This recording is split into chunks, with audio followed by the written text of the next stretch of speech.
Hello student, welcome back to our YouTube channel MNS Classes. যদিহে তোমালোকে চেনেলটো প্ৰথমবাৰৰ বাবে চাইছা তেনেহলে সাবস্ক্ৰাইব কৰিবা আৰু কাষত থকা বেল আইকনটো দবাই দিবা যাতে নতুন নতুন ভিডিঅ'ৰ আপডেট বিলাক সকলোতকৈ আগত চাব পাৰা। আজি আমি এই ভিডিঅ'টোৰ জৰিয়তে দশম শ্ৰেণীৰ সাধাৰণ বিজ্ঞানৰ প্ৰথমটো অধ্যায়ৰ যিখিনি বেসিক আছে সেইখিনি আলোচনা কৰিম।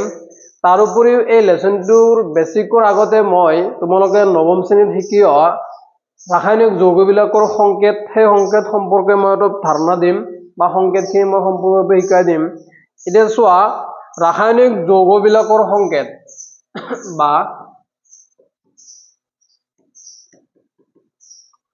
ৰাসায়নিক যৌগৰ সংকেত।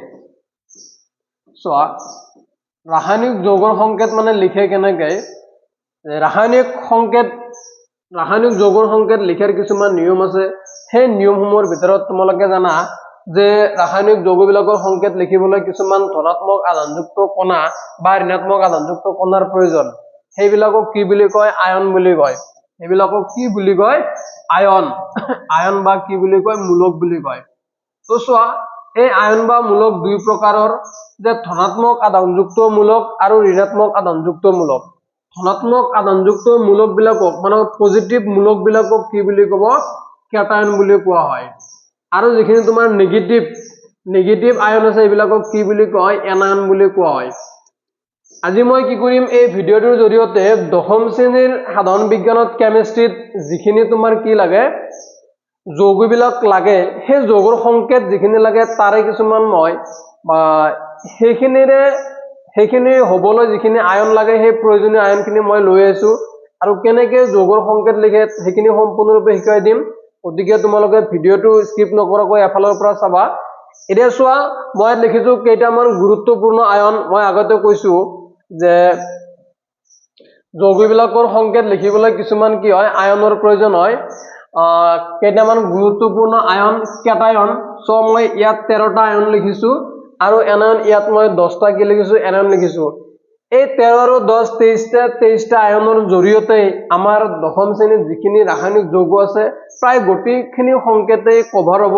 যদি এই 23টা আয়ন তোমালোকে মুখস্থ কৰি ৰাখিব পাৰা তেতিয়াহ'লে নিশ্চয় কেমিষ্ট্ৰি পাৰ্টটো খুবেই ইজি পাবা। কাৰণ যেহেতু আমাৰ 1 নম্বৰ অধ্যায় 2 নম্বৰ অধ্যায় এইবিলাকত আমাৰ অকল ৰাসায়নিক সংকেতে আছে, গতিকে ৰাসায়নিক সংকেতটো খুবেই দৰকাৰী। এতিয়া চোৱা hydrogen H+, sodium Na+, silver Ag+, potassium K+, calcium Ca2+, magnesium Mg2+, zinc Zn2+, copper Cu2+। কপাৰৰ কিন্তু দুটা থাকে, তথাপি মই কি কৰিছো ইয়াত যেটো ব্যৱহাৰ হয় এটো লিখিছো lead Pb2+, বেৰিয়াম Ba2+, আয়ৰণৰ দুটা থাকে। ফেৰাছ যেটো 2+ থাকে এটো ফেৰাছ বুলি ক'ব। Iron ferric Fe3+, aluminium Al3+। আৰু এনন বিলাক দেখা পাইছে chloride, bromide, iodide, hydroxide, oxide, carbonate, bicarbonate আৰু সালফাইড, সালফাৰ আৰু নাইট্ৰেট। এতিয়া চোৱা মই সাপোজ এটা যৌগ লিখিলো যে মেগনেসিয়াম অক্সাইড। কি লিখিলো? যে মেগনেসিয়াম অক্সাইড। চোৱা মেগনেসিয়াম অক্সাইড এই যৌগটোৰ মই কি কৰিব লাগে? সংকেতটো লিখিব লাগে। এতিয়া মই জানো যে কি হ'ব? MgO।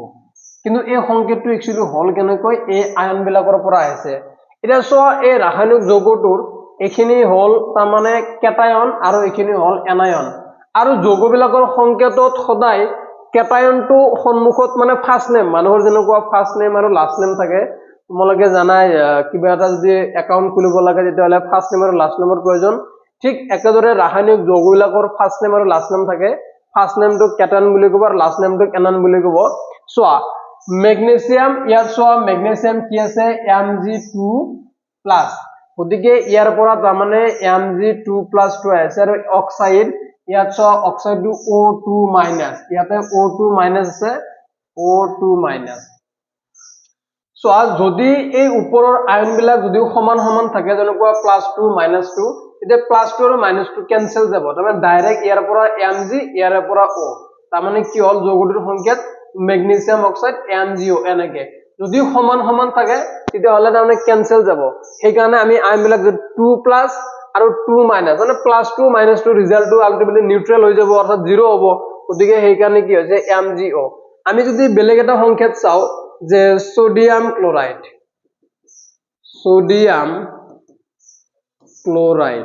তো সংকেতটো সবা কি হ'ব সোডিয়াম আমি জানো যে এটু বস্তু আমাৰ ক্যাটায়নৰ ভাগত থাকিব ক্যাটায়ন বিচাৰি যাম সোডিয়াম এই ইয়াত সোৱা সোডিয়ামটো Na প্লাস Na কি আছে প্লাস ক্লোৰাইড সোৱা ইয়াত Cl কি আছে মাইনাস Cl কি আছে মাইনাস অৰ্থাৎ এটু প্লাস অন এটু মাইনাস অন যদিও 1 টো আমাৰ হাইড হৈ থাকে সেই কাৰণে দেখাই দিয়া নাই গতিকে প্লাস অন মাইনাস অন মই কৈছে যদিও আয়ন বিলাক সমান সমান থাকে এটু ক্যান্সেল যাব যেনেকুৱা +2 -2 এটা 0 হৈছে ঠিক একেদৰে ইয়াৰ পৰা Na আৰু ইয়াৰ পৰা Cl গতিকে সংকেতটো হ'ব NaCl এটু সোডিয়াম ক্লোৰাইড সো সমান সমান থাকিলে ক্যান্সেল যায় এইবাৰ আমি চাম যদি অসমান থাকে তেতিয়া কেনেকুৱা হ'ব সো অসমান থাকিলে আমি কেনেকুৱা চাম যে অসমান থাকিলে কেনেকুৱা হ'ব সো আমি এটা ললো যে সোডিয়াম অক্সাইড টো ললো যে সোডিয়াম কি অক্সাইড তৃতীয় সংকেতটো কেনেকুৱা হ'ব সোয়া সোডিয়ামত অলপ আগত লিখিলো Na প্লাস অক্সাইড লিখিলো O2 মাইনাস সোয়া ইয়াৰে পৰা কি আছে Na ইয়াৰে পৰা আহিব কি O আমি আগত লিখিলাম বস্তুটো এবাৰ সো কম বেছি যদি এই ওপৰৰ আয়ন বিলাক যদি কম বেছি হয় তেতে এক্সচেঞ্জ হ'ব ইয়াৰে বস্তুটো ইয়াৰ তাত আহিব ইয়াৰে বস্তুটো ইয়াৰ তাত অৰ্থাৎ কিন্তু এই দুইটো এই তলত আহিব যেনেকুৱা Na2 সাফিক্সত লিখিব লাগিব ইয়াৰে এক আছে একটো কিন্তু ইয়াত দেখুৱাই দিব নালাগে এই একটো লিখিব নালাগে আমি জানো ইয়াক বস্তুটো এনেকৈ লিখিম যে Na2O এটো সোডিয়াম অক্সাইড যেনেকুৱাকৈ আমি যদি আৰু লিখো যে পটাসিয়াম সালফেট পটাসিয়াম কি লিখিম সালফেট তেতিয়া হলে আমাৰ পটাসিয়ামৰ মানে কি আছিল আমি হেতু মুখস্থ কৰি টেবুলটো আমি মুখস্থ কৰিম পটাসিয়াম মানে কি K+ ইয়াৰ কাৰণে কি আহিব K+ সালফেট SO4 2- আমি এই বস্তুটো ডাইৰেক্ট লিখিম K এটো লিখিম SO4 কোনো কথা নাই আমি উপৰৰ বস্তুবিলাক চাম এই তলৰ ফৰটো না যাও এটো ফিক্স তা মানে তলৰটো ফিক্স এতে এই দুইটো নিয়ম মতে সোয়া ইয়াতে এক আছিল অক্সাইডৰ দুইটো ইয়াত আহিছে অৰ্থাৎ সালফেটৰ যেটো দুই আছে এই দুইটো K ৰ তাতে আহিব K2SO4 এটো থাকিল এবাৰ আমি বেলেগ চাম যে lead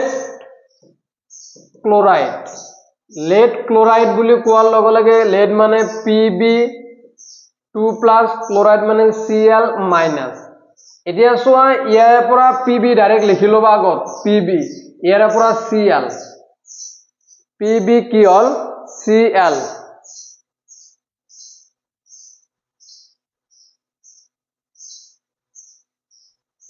এতিয়া এই যে দুই আছে এই দুইটো এবাৰ Cl ৰ তাত আহিব মানে এক্সচেঞ্জ ইয়াৰ বস্তু ইয়াত কিন্তু আৰু তলত লিখিব লাগিব এবাৰ আমি আৰু চাও যে যদি দুটা কম বেছি হয় তেতিয়া কেনেকুৱা হ'ব যেনেকুৱা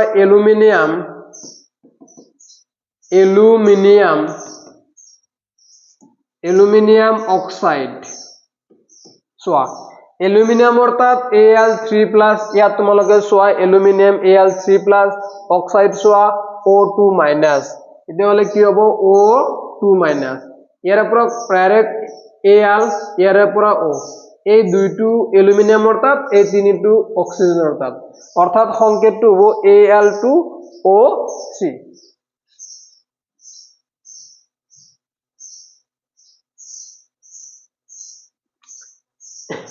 এবাৰ যদি সোয়া কিছুমান আৰু আছে আমাৰ ব্ৰেকেট দিব লগা হ'ব যে যেনেকুৱা আমাৰ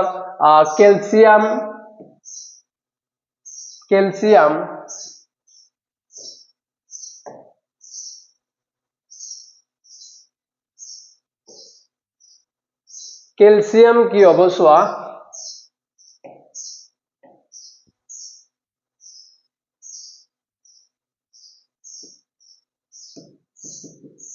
ক্যালসিয়াম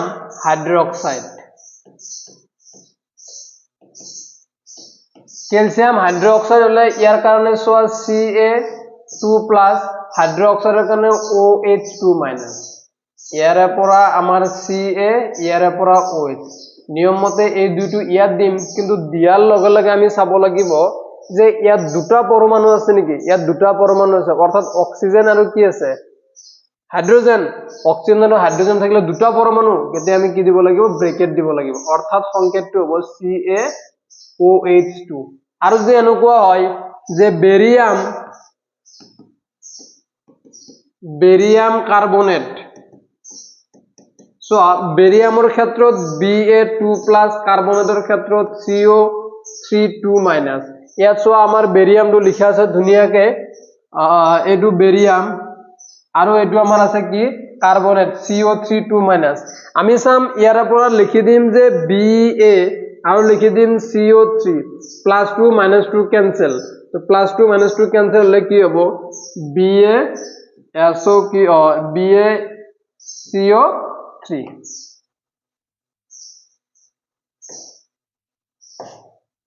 এইবাৰ সোয়া বেলেগ এটা আমি যদি চাও এনেকুৱা এটা আমি বুজি পালো প্ৰায়খিনি ধাৰণা যে সংকেত কেনেকৈ লিখে আৰু তুমি যেনেকৈ লিখা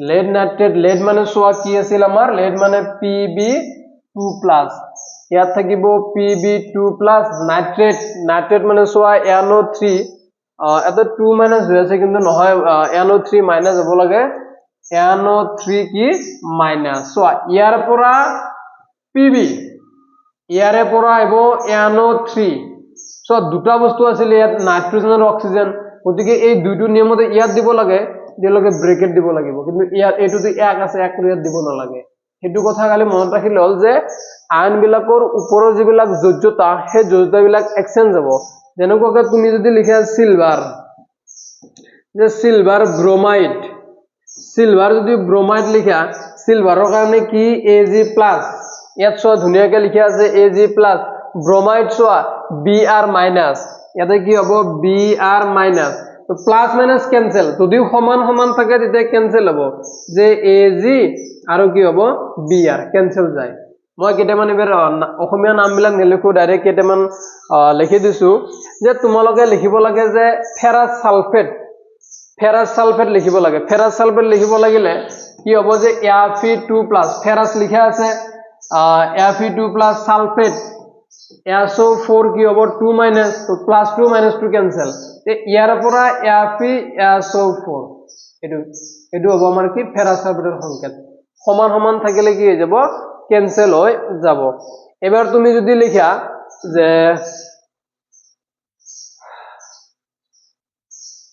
আৰু যদি লিখিব যোৱা যে তুমি যদি লিখা যে জিংক হাইড্ৰক্সাইড জিংকৰ কাৰণে তুমি কি লিখিব লাগিব Zn2+ হাইড্ৰক্সাইড মানে কি লিখিবা OH- মই আগতে কৈছো যে ইয়াৰ পৰা Zn লিখিলা ইয়াৰ পৰা OH লিখিলা তো এই দুইটো তাৰ মানে এই তলত দিব লাগিব কিন্তু ইয়াৰ বস্তুটো এই তলত ইয়াৰ বস্তুটো এই তলত কিন্তু ইয়াৰ যেটো এক আছে ইয়াত দিব নালাগে আৰু এই বস্তুটো চাব লাগিব যে দুটা ডাঙৰ আতৰ আছে নেকি এতিয়া আমি ব্ৰেকেট দি দিম তো সোয়া সংকেত মই এখিনি নিয়মখিনি এনেকৈ লিখিব লাগে তোমালোকে এই তালিকা দুখন মুখস্থ কৰি লিখি লবা আৰু ভিডিওটো যিমান পাৰা শেয়াৰ কৰিবা আৰু অহা কালিৰ পৰা আমাৰ ভিডিওবিলাক তোমালোকে নিয়মিত পাই থকাৰ কাৰণে চেনেলটো সাবস্ক্ৰাইব কৰিবা একেদিন আমি গণিত বিজ্ঞান ইংৰাজী এই তিনিটা বিষয়ত আৰু এডভান্স মেথছৰ এই চাৰিটা বিষয়ত আমি নিয়মিত ভিডিও দি থাকিম গতিকে তোমালোকে চেনেলটো সাবস্ক্ৰাইব কৰি ৰাখিবা